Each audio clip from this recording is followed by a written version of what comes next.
What's up, guys? Welcome to Daily Dose of Reddit. This is your host, Zach, and today's subreddit is r/AmITheButthole.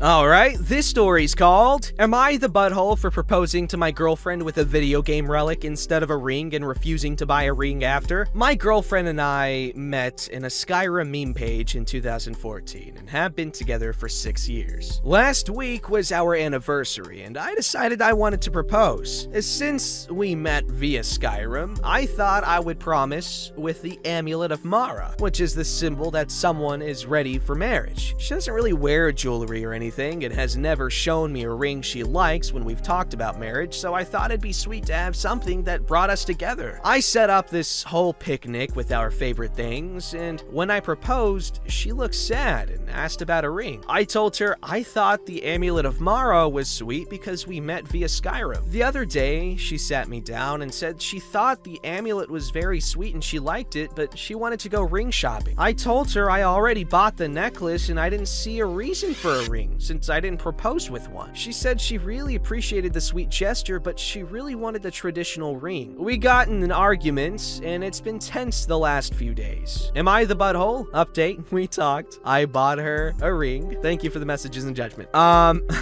Well, I guess we got our answer. He was the butthole. I mean, not saying he was a jerk, but that really shouldn't have led to an argument. You should be understanding. Dude, I'm just saying the Amulet of Mara is ugly, okay? I'm being real. Like, I like the idea. I like it in Skyrim. It's a cool thing, but it's not pretty. Like, you can't just, like, the point of a ring is that, like, well, it's small and it's pretty, and, like, it's not gonna clash with anything, really. But an Amulet of Mara? That's ugly. All right. Update. Am I the butthole for proposing to my girlfriend with a video game rally and revealing my ring when asked? Hello everyone. Here's a link to my previous post from a month ago in which I proposed to my girlfriend with the Amulet of Mara from Skyrim and was a big butthole, as many of you pointed out, because she wanted a more traditional ring. Well, here's an update for you. We got married. I realized pretty quickly after posting my original post that I was the butthole and my feelings were hurt because I'm an idiot. So we picked out a ring together, and in that, we decided, hey, let's just elope. So we both picked out a ring, and now we're married. Thank you for everyone who tried to knock some sense into me. I am very happy with my wife, and I'm glad we both got what we wanted. She also wore the amulet as we got married, but she didn't want me to post any of our actual wedding photos on the internet, so I'm just posting the rings. That's it. We're happy. A ring was bought, and now we're just enjoying nerdy married life. Edit, I removed the photo of our rings. I will not have people insult my wife. She is a ridiculously beautiful woman, but that isn't the most important thing. She is compassionate and smart as hell. She's the funniest person I know and has such quick wit she'll put you on your ass laughing. But you people can't get past her, I think, adorable hands, so no more photos. Sorry. Final edits. I'm not sure if this is allowed, and if not, I'm very sorry, but my wife created a Discord server for people who genuinely just want to see the rings, so message me if interested, I suppose. What happened? Are people being mean to her? Are they insulting her hands? What is wrong with people? Oh my god. See, this was such a wholesome post with wholesome things going on, and I was so happy for them. And y'all people on the internet, y'all jerks, insulting her hands. Were they too pretty for you? Too soft looking? You snowflake? Crybaby? Beautiful hands offend you? Well, facts don't care about your feelings, and neither does Zach's. So neither facts nor Zach's care about your feelings. I'm kidding. But don't be jerks. I'm so glad they got married. OP, you're a good person for growing up and realizing that you're a dingus and a doorknob, and I hope you guys have a very happy married life and lots of sweet rolls, and let's hope you don't end up like that family in that one freaking lighthouse in Skyrim where the freaking Falmer invaded their basement. I'm sorry, guys. I got sucked into this Elder Scrolls lore vortex rabbit hole thingamabob, and I haven't been able to escape. Alright, this story's called, Am I the Butthole for Not Siding with the Other Wives? Obligatory throwaway because I don't want this tied to my main account. Background. I've been with my husband for 6 years total, married for 2. We have no children and do not plan to. My 27 female husband, who's 32 male, has a group of guys that he's been friends with since elementary school. After college, they all moved back to the same area, and several of them rented a house together until they started getting girlfriends and moving out. After they moved out, they still had guys' night nearly every Friday until Brovid happened. They started back up a few months ago after restrictions in our area relaxed, and the majority of the guys started getting tested regularly because of their jobs. There is one single guy, let's call him Brandon, left in the group, and they meet at his house and hang out in the carport to drink a few beers and just shoot the crap. I've never had a problem with my husband, Wendell, going guys' night. He gets off work at 5 and is usually home no later than 8 every Friday. He never drives home drunk, and if he ever does have a few too many, I don't mind going to pick him up. I feel like I should note that we live the farthest away from Brandon's house, about 15 minutes. All the other guys live within walking distance of Brandon. Usually I bake cookies or other snacks for him to take with him to share with the guys. I also don't mind driving the other guys home if needed. If we have plans or anything, he doesn't go. Since the guys' night has resumed, the other wives have been complaining about it. We're friendly, but none of us are really good friends like our husbands are. We've tried to have a girls' night while the guys have their night, but most of them have kids, and we really don't have anything in common outside of our husbands. It was just awkward. One of the guys, Alex, is married to Fiona, sorry. That's the first name. And they have a 1-year-old baby. Fiona has been particularly vocal about not wanting Alex to be out every Friday, as she wants help at home. The other wives backed her up and started a group chat asking that we present a united front to cancel guys' night. Here's where I may be the butthole. I refuse to side with them. It gives me time to unwind after work, and it's become part of my routine. So when the other wives told their husbands that they didn't want guys' night to happen anymore, I told Wendell that I didn't feel the same way and he should keep going. He enjoys it and he should get to see his friends regularly. So after the confrontation, the other guys started in with, "Why can't you be cool like Wendell's wife?" Or, "She lets him go. She even makes his cookies and picks him up," etc. Alex apparently made the comment, "I wish I was still single like Brandon. He can do whatever he wants and I miss that." All the other wives are pissed at me, saying if we had been a united front like they planned, guys' night would either be canceled or a less frequent occurrence, once a month. So am I the butthole? Edit. Some info to clear up some assumptions I'm seeing in the comments. All the wives work. I do not know if the mom gets nights to themselves like the guys do. I do not know the details of their family dynamics. I do know all the wives have tried to have girls' nights amongst ourselves, and it didn't work because we have nothing in common. I'm pretty sure all the wives have other friends, but I do not know when or how often they do things outside of the home. I send cookies and treats because I make them for my blog, not just to make them for the guys. I did not respond to the original messages in the group chat. I found out that the wives confronted the guys via my husband. Edit 2.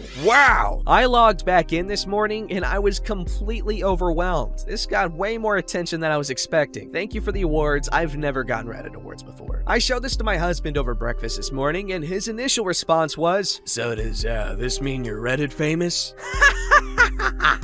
But we agreed to read through the comments together tonight and try to come up with a solution to help ease some tension in his friend group. Thank you for all your input and apologies if I don't respond to your messages or comments. I have a busy work day and like I said, I was completely overwhelmed by the response. Okay, I gotta say this, guys. Freaking obviously OP's not the butthole here. She's being understanding. However, we do need to think about potentially why all the wives want to cancel guys' night. Now, I doubt it's just because like, oh, we don't like the guys having fun. Okay, we need to realize that. We can't just jump on, oh, they're jerks, they hate fun. We can't just jump to that conclusion because it is a possibility that a lot of the guys could be potentially evading responsibilities at home with the excuse of, it's guys' night, I'm going out. And the wife is just sitting there begging the husband to stay home while she's like waist deep in baby crap. Like, we don't know exactly what's going on. However, to want to outright cancel guys' night is not the good move. That's just, everyone needs their space. The guys and the girls, everyone needs, they need time to themselves. They need, to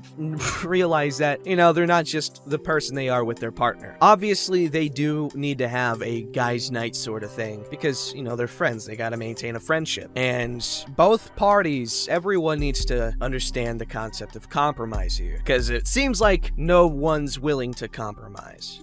This story's called Update. Am I a butthole for not siding with the other wives? A lot has happened in the last 3 weeks, but I'm gonna try to condense it for the character limit. After reading all the replies together, Wendell and I decided it would be best for him to confront his friends, particularly Alex. He told them it wasn't cool to try to throw me under the bus with their wives, and that their wives, especially the ones with kids, need and desire time to themselves too. According to the guys, all the wives are getting time to themselves without the kids each week. Alex's wife Fiona getting the most time out of anyone. She works until 4 but doesn't pick up their baby until 7 every day. She has a workout class 3 times a week and a standing girls' night every Wednesday where she doesn't come home until 10 to 11 p.m. Alex picks up the baby on Wednesdays. Ooh! Wendell and I held a brief socially distanced get-together in our yard to clear the air. I confirmed what the guys had said about the wives getting time, and the wives admitted that they do, whether it's manicures, gym time, book club, etc. That's when I found out about Fiona's social schedule. They then confirmed that all the guys were attentive and involved dads. Oh! Wendell later told me he was sure his friends weren't complete crap bags, but was glad to have the reassurance. They erupted into a fight between Alex and Fiona, with Alex saying he only gets 1 hour a week to himself since he gets off at 7 and is home by 8. Fiona broke down and started screaming that it wasn't the time spent with his friends, but his comments the following days. She then turned on me, literally pointed and screamed that it was my fault, that during the lockdown, for the first time in over 5 years, she didn't have to listen to Alex talk about me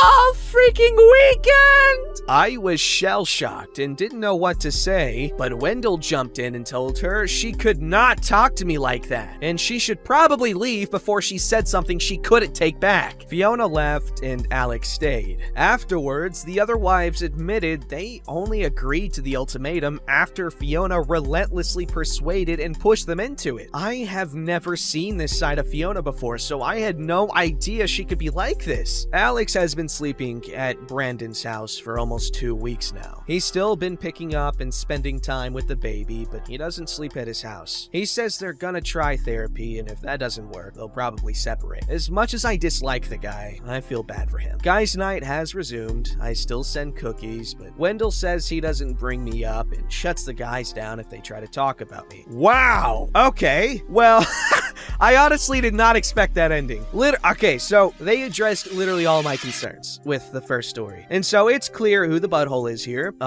Potentially, we don't know what exactly is going on between Fiona and Alex, but from what we've seen, Fiona's definitely a little cray-cray. Alex, he probably says some things he probably shouldn't, given what he said about, wanting to be single again. Oof. Bad idea to say that when you're in a relationship. I guess there's no other time to say that where it would actually make sense, because why would you wish you were single while you're single? It's weird. Alright, this story's called Am I the Butthole for Refusing to Put My Boyfriend on the Title of My House or Make Him a Beneficiary? Background. My boyfriend of over 3 years has been living with me for 18 months. We are both in our 30s, happy, and talk about how this is it for us, relationship-wise. We are in it for the long haul. Only problem, he does not want to get married, and I really do. Marriage is important to me. We have had a lot of talks recently, and his vibe is somewhere between not ready and commitment as far as marriage is stupid, so why bother? After many long discussions, I realized that I love him enough to stay and take marriage off the table, even though I want it. He says he doesn't know if he'll ever want to get married. Side note, we both do not want children. Now, the issue. I got paperwork for my insurance and was looking through it. I made a joke about how my parents are gonna be really comfortable if I die, especially in an accident. They can mourn me in style because of my insurance policies and the added accidental death insurance I have. My boyfriend and I then got to talking, and he mentioned how I should really change my beneficiary to him. I said no, absolutely not. I told him that I would never make anyone who isn't blood or legal family my beneficiary. I said I would add him in the future if one day he decided he wanted marriage with me, but as it stands now, my insurance will remain as is. I also told him that since I own the house we live in myself, I bought it before we got together, that I would never add him to the title without marriage. Am I the butthole? He is now mad and saying I'm a butthole and holding marriage as a bargaining chip. We never have to get married, but I'm not comfortable tying him to my finances without being married. For added info, I also have a lot of money tied up in my house. He does pay me to live here. My mortgage is almost $1,200 and he pays me $400 a month towards that. I also have a lot of money invested in my house. When I bought it, I used $42,000 that I saved for the down payment. That was all my money and is now equity in the house that he had no part of. Are you inherently a butthole for saying no? No, you're not. However, you do really need to make sure he understands that you're not using it as a bargaining chip. And if he's refusing to understand that, even if you are calmly explaining to him and that you're not trying to make him feel bad about anything, you're just telling him how you feel, and he's still getting upset, well, that's on him. Alright, this story's called Update! Am I the butthole for refusing to put my boyfriend on the title of my house or make him a beneficiary? I listened to a lot of your feedback and talked to my boyfriend after my post. He seemed weird in our talk. He's been weird a lot lately, but I've been excusing it. He told me that he said to put him on as an insurance beneficiary partially as a joke. But then when I went off on my tangent, including offering up that he'll never go on my house title either, even though he never mentioned it, that he got offended and reacted poorly. He said he really did think that I was going off about all that in retaliation for his no to marriage talk, so he was left with a bitter taste, which I get. I can be more forceful than I realize, and I am naturally passive-aggressive. He said I didn't have to put him on anything, but he needs me to understand that I am it for him. He wants to make his life with me. Things seem to be better after this. That weekend, he asked if I wanted to go on a hike. It was peak season for leaves changing, and there is this waterfall he suggested we go to. We get to the waterfall, and he pulls an envelope out of his jacket with a tiny bow on it and says it's a present for me. I open it, and it's a receipt from a jewelry store. I was confused, but I see he had the date of purchase highlighted and circled with a heart. It was early August, before the talks we had, where he said he never wanted to get married. I turn around, and there he is with a ring. I said yes. He said he knew I would never believe that he had the ring before all this without the receipt. That his attitude and comments when I started asking about marriage was to fool me so I didn't get suspicious, because this was the plan all along. He wanted an autumn proposal in a beautiful location since it's my favorite season. Money he has been saving after moving in with me, since I charge him a smaller amount than he was previously paying, went to the ring. He saved money for over a year because he knew when he moved in with me that he was gonna eventually ask me to marry him. So honestly, this is the best case scenario. We talked after too. When we get married, we will add each other as beneficiaries on our insurance policies. And we decided there's no need to put him on my title even after we get married. I really appreciate everyone's comments on that last post. I read all of them, and most people were genuinely concerned and offered wonderful advice and support. I love this. It's so funny because, like, I completely forgot about the insurance thing toward the end. And then she brought up that they talked about it afterward. I'm like, it's crazy how small some of these issues can seem when you take a step back. Anyway, good job, OP and fiance. Hope y'all have fantastic life together with each other on each other's insurance policies. Let's hope no one dies. Don't forget to like, subscribe, and hit that bell to never miss an episode.